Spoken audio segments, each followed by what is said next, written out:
Iya, bisa jadi karena dia nggak tahu kalau dia jualan jual rugi gitu. Padahal dia maunya untung.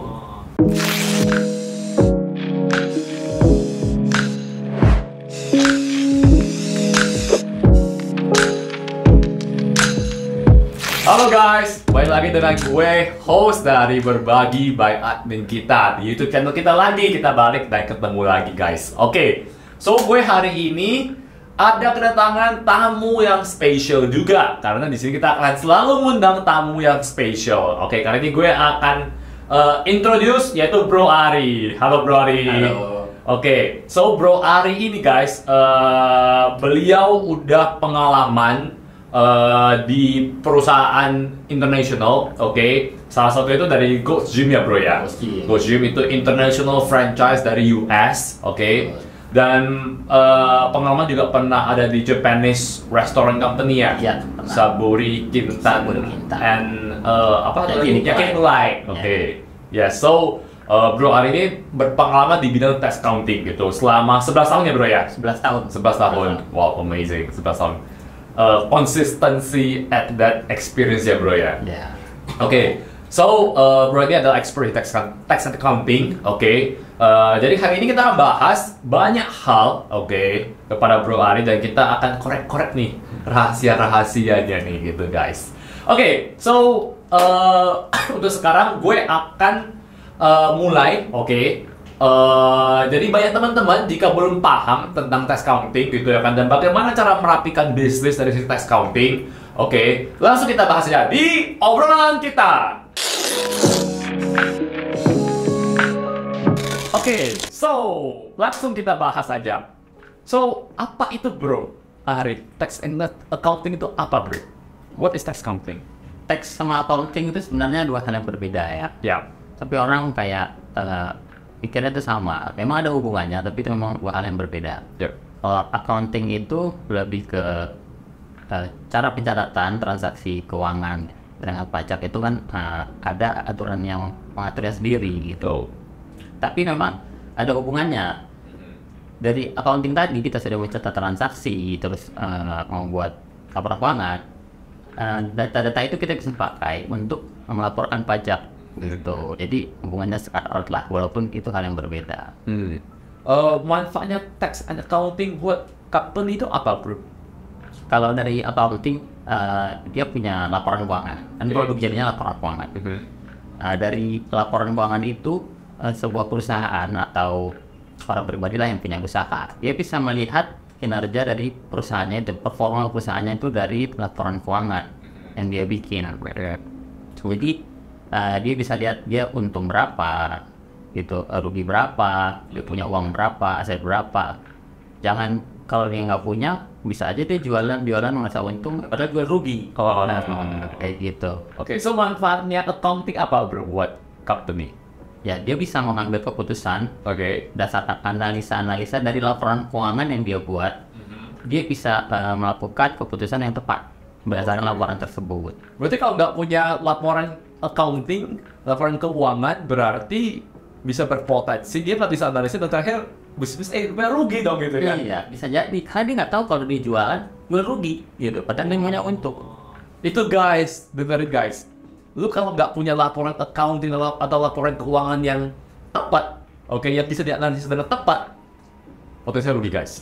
Nggak lucu guys. Kita bisnisnya maunya cuan, tapi kita jangan rugi ya guys ya. Kalau tax accounting kan bahasanya accounting nih gitu ya. Kita akan lanjut lagi dari sisi accounting dulu ya. Accounting itu ada berapa tipe atau gimana sih grup gitu?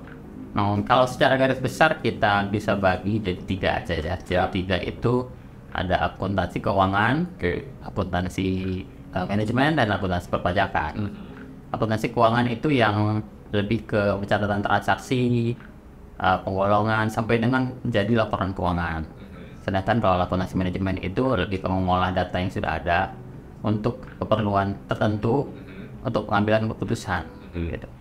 Dan kalau akuntansi perpajakan lebih fokus ke arah-arah pajak ya, yang sudah diatur sesuai dengan peraturan yang ada, supaya bisa kayak tax saving atau mana yang paling bagus.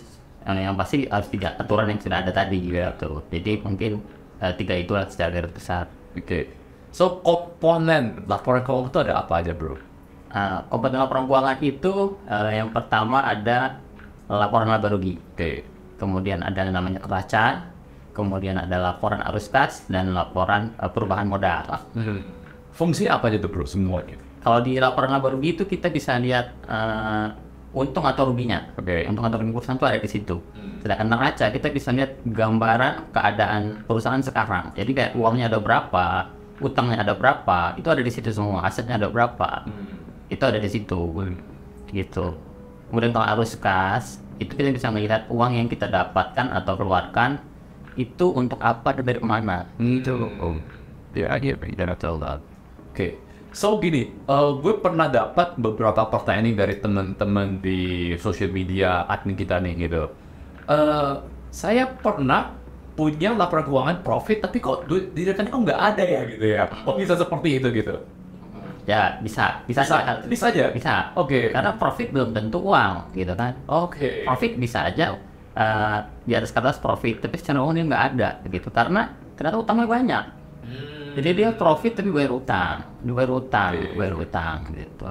Oke, berarti berpotensi maksudnya lo ternyata profit tapi rupanya nggak ada duit di rekening, itu apa bayar utang gitu ya kan? Berarti semua laporan keuangan itu penting ya, bro ya? Penting, makanya ada macam-macamnya tadi. Karena kalau kita masalah uang kita nggak bisa lihat di profit, bapak di neraca.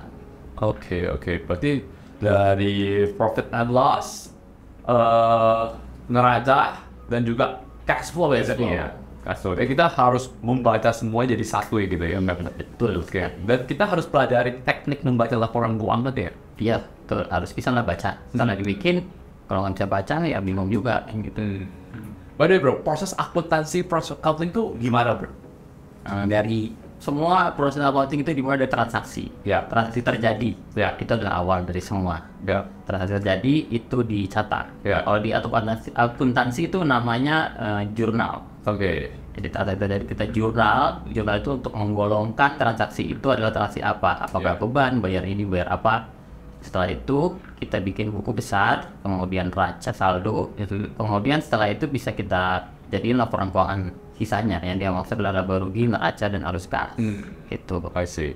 Tapi gini bro, kan banyak nih para pebisnis yang udah start bisnis, tapi mereka kan mostly para pebisnis bukan orang accounting ya. Gitu. Jadi ada deh beberapa yang punya pengalaman di bidang accounting. Nah itu gimana bro? Menurut lo? Oke, kalau pebisnis memang accounting kan ada ilmu sendiri ya. Gitu ya. Mungkin penerapannya yang sederhana aja lah gitu. Penerapan yang bisa dilakukan itu kayak budget. Nah, budget kan mungkin nggak semua orang udah tahu lah ya. Dia punya uang sekian itu buat apa, mau dialokasikan buat apa gitu kan. Dan uang masuk dia akan ada uang dari mana gitu. Mungkin hal-hal sesimpel itu dia bisa mulai sendiri gitu. Ya, oke. So ada nggak bro tips buat para teman-teman yang lagi nonton YouTube channel kita ini? Oke, tips buat para pebisnis pemula atau ya expert atau secara overall tips deh gitu boleh bro. Tips dari gue ya, kalau lu punya usaha, minimal lu harus mencatat semua transaksi lah, uang masuk atau keluar. Metodenya bagaimana mungkin belum tepat banget, tapi harus ada catatan itu, karena itu bisa suatu saat lu pakai buat menentukan arah bisnis lu mau kemana. Dari biaya-biaya itu lu bisa tahu sebenarnya bisnis lu ini profit apa enggak gitu. Minimal harus ada lah, walaupun tidak komplit gitu. Ada simple notes lah ya, itu ya kan. Betul. Oke, I see. Oke, so gue sekarang udah bertambah ilmu nih dari sisi accounting dari Bro Ari berpengalaman ini. So, langsung aja kita ke... So, oke guys, ternyata gue masih belum bisa bahas di luar dari accounting karena waktu kita terbatas nih guys di video ini gitu ya kan. So, by the way, tunggu episode selanjutnya kita akan ngebahas dari sisi teks dengan Bro Ari. Tapi jangan lupa share knowledge dan pengalaman kalian tentang sisi teks accounting di komen di bawah ini. Oke, nanti kita akan bahas. Oke, dan jangan lupa bangun bisnis bareng kita dengan subscribe dan follow social media kita. See you!